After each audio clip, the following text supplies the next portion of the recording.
Julian Baggini, The Ego Trick, In Search of the Self.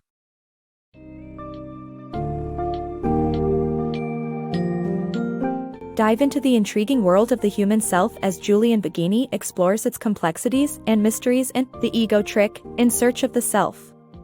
This book summary offers a fascinating exploration of the concept of the self, delving into spirituality, neuroscience, philosophy, and societal influences.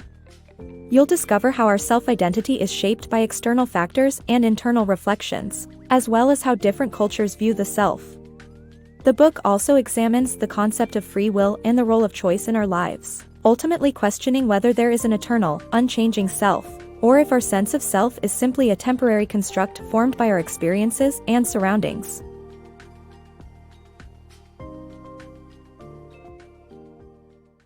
Losing yourself.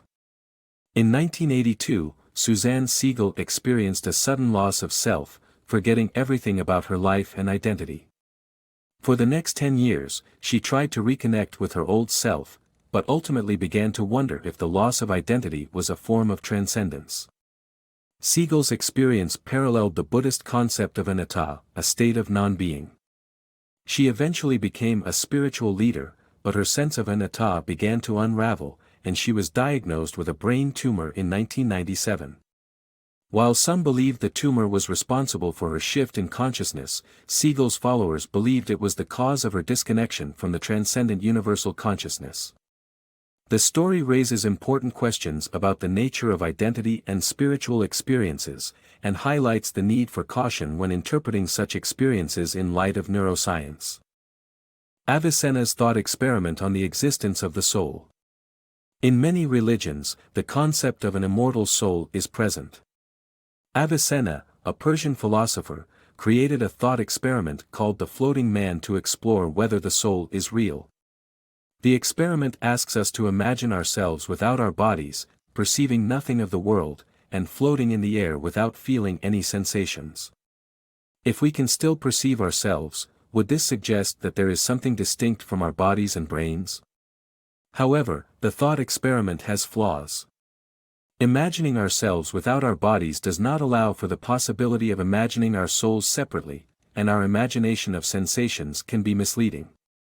The ability to conjure up the feeling of a soul as separate from the body doesn't make it a tangible truth. Therefore, simply because we can think, doesn't mean we are only thinking minds, as Descartes once claimed. The world within us.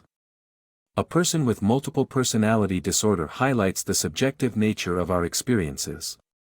Robert B. Oxnam was diagnosed with dissociative identity disorder and had 11 different personalities. Each personality was unaware of the others, and Oxnam would forget what he had just said or done when he switched personalities. Childhood abuse often leads to cases of multiple personality disorder as the brain creates alternate universes to cope with trauma. Therapy helped Oxnam acknowledge and work through his childhood trauma, leading to a reduction in the number of personalities to just 3. The importance of society's validation for transgender individuals. Our sense of self is shaped by society's perception of us. For transgender individuals, it is crucial that their peers perceive them as belonging to their gender identity for a stable sense of self.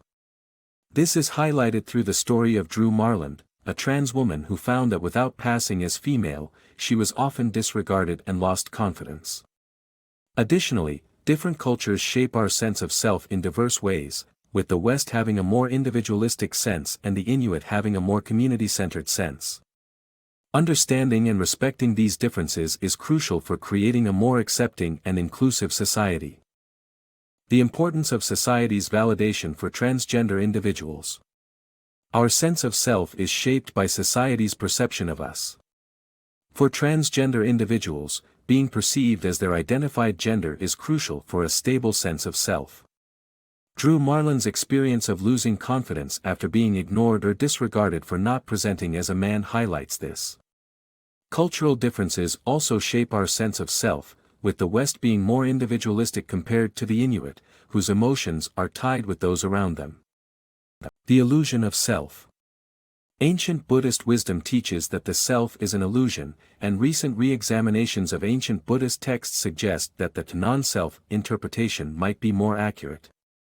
The non-self interpretation negates the common notion of self and takes inspiration from the Hindu concept of an ultimate reality containing the true self called Brahman. While certain Buddhist schools of thought argue that the self is simply who we consider ourselves to be, this pragmatic perspective argues that the self is something that we become through living, acting, and making choices. The illusion of free will. Are our choices really ours or just a result of our environment and physical laws? This summary explores the idea of life without free will and how it challenges our beliefs and understanding of decision-making. Do we really have control over the decisions we make? Or are they just a result of the body and brain reacting to environmental changes in accordance with physical laws? The idea of life without free will challenges our beliefs and understanding of decision-making.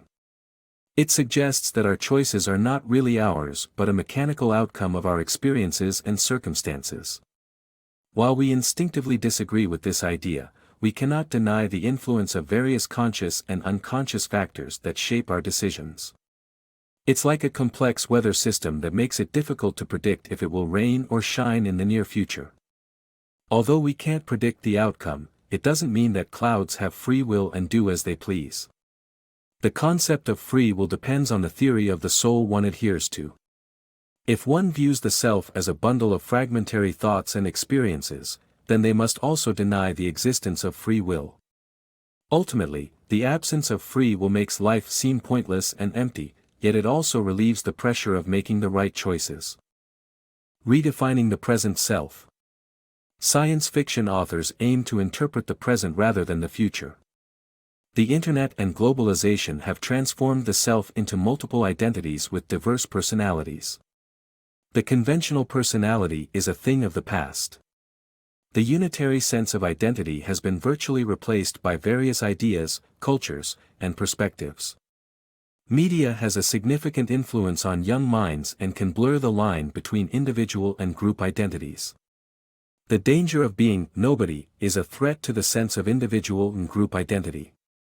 As changes to our perception of self become more radical in the future, there is a need for science fiction exploring the present nature of the self.